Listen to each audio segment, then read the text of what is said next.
Hey guys, my name is Frank Dorov and welcome in our studio in Emmeloord. Today, another quick tip on one of the sets we did during our workshops, and this one is a really special one. Look at the results. So how did I shoot this one?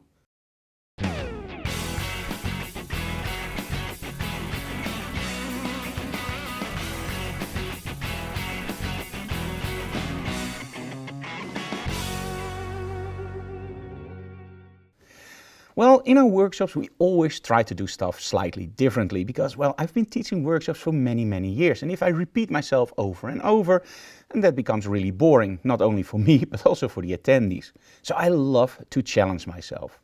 Now for this setup we had something in mind a little bit like a theater show or a rock concert or maybe a pop show, but combined with a little bit of classical vibes.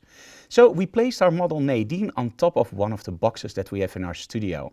I'm using two strobes from the bottom, and this is the nice thing about those smaller GT200s from Gikoto. You just place them on a boom stand and place them really low, and they don't take up as much space as a normal larger studio strobe. Now I'm using the Rogue magnetic system, again a big plus of those smaller strobes, because that system doesn't take up a lot of space. And that means that I can easily place those strobes low on the floor, aiming up without them sticking above the box. Now in this case I wanted the box to block off the light. So in the images you can still see a little bit of the light, and that was intentional in this image. I don't know if I really like it or without, so well, maybe you can give your input on that. We can easily crop them out, of course, but somehow I just like the effect. Now we place Nadine on top of the box, and in essence all the light is coming from the bottom for the colors. But of course we also needed light on our model.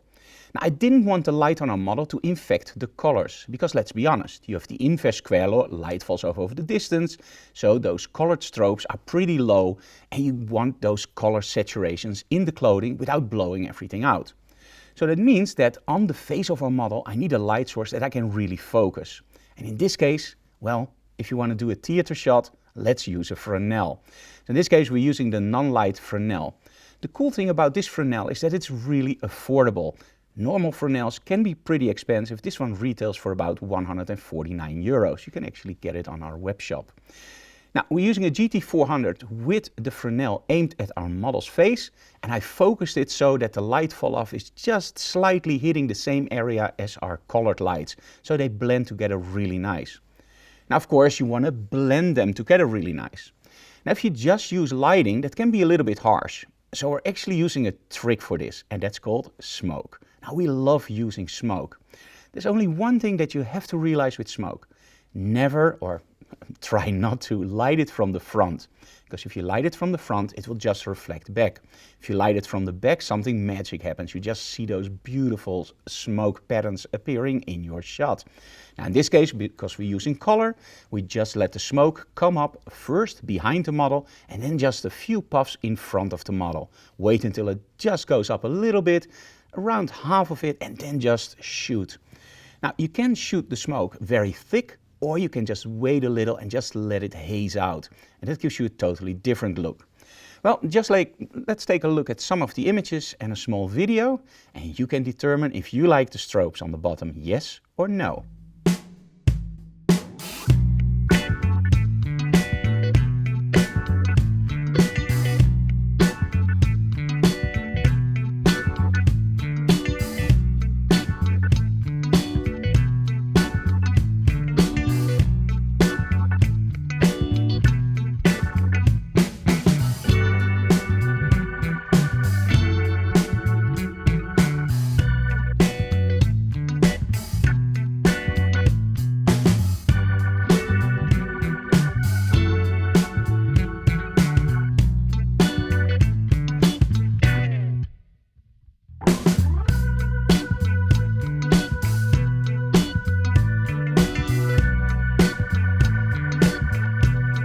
Okay, so I hope you enjoyed the explanation of this setup. I really love the theatrical look of this image.